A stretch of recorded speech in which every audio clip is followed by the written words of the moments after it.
Rampage in Tennessee. Following leads, the FBI searched an apartment for clues that the gunman may have shared his plans with others. NBC national correspondent Miguel Almaguer is in Chattanooga. Miguel, good morning to you.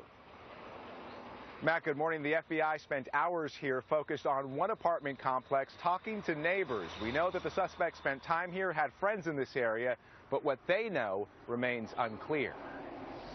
The FBI now focused on this Chattanooga area apartment. A law enforcement official with knowledge of the investigation tells NBC News officials are looking into whether at least two acquaintances of the suspect knew of his intentions in the months prior to the attack.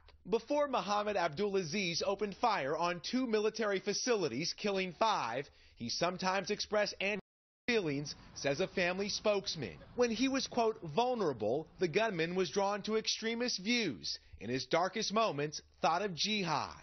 His parents never thought he was a real threat, though the spokesman says the 24-year-old was in a downward spiral, depressed, hooked on drugs, and suicidal before he pulled the trigger. There are millions of people in America that suffer with those same ailments that never committed act that he committed. The family spokesman says the gunman's parents last saw him at their home on Tuesday, arguing about his DUI, the start of a drug-fueled 3-day bender.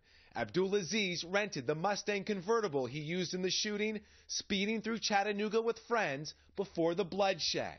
But many who knew him say there was no indication he harbored extreme beliefs. With the FBI processing his cell phone, there remains no official link or motive to any radical organizations. A family spokesman says the gunman's parents knew their son was struggling, but never thought he would be capable of this.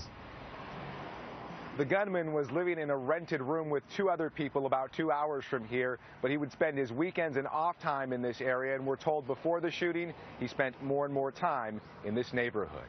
Savannah? All right, Miguel Almaguer in Chattanooga for us. Thank you. Sean Henry is the former executive assistant director of the FBI, now president of CrowdStrike Services. Sean, good morning. Good to see you as always. Good to be here. So now we're learning investigators are looking into whether friends had some knowledge of this beforehand. I mean, how serious would that knowledge have to be? How much would they have to know for the friends to potentially be subject to any kind of criminal prosecution? Yeah, so there'd be a couple things the FBI is looking at. Are these people co-conspirators, people who actually were aware of what he was going to do and were going to participate in actual overt acts or some future acts? Or are these people friends who may have heard him say something? Are they potential witnesses? Can they provide some additional will give investigators some direction and to continue their leads? You know, we're learning more. We're getting this portrait of the gunman, and it's complicated. It's complex. I mean, on the one hand, he seemed to struggle with depression, had some suicidal thoughts, couldn't keep a job, apparently had substance abuse problems.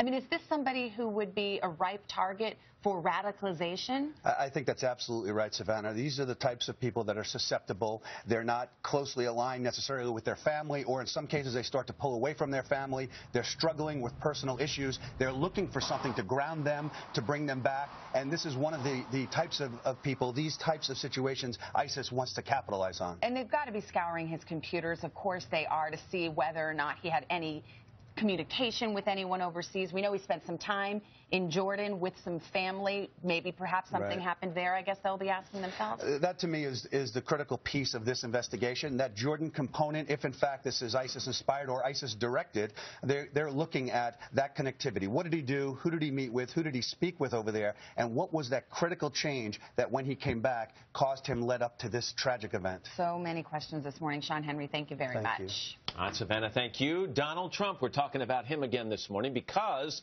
he finds himself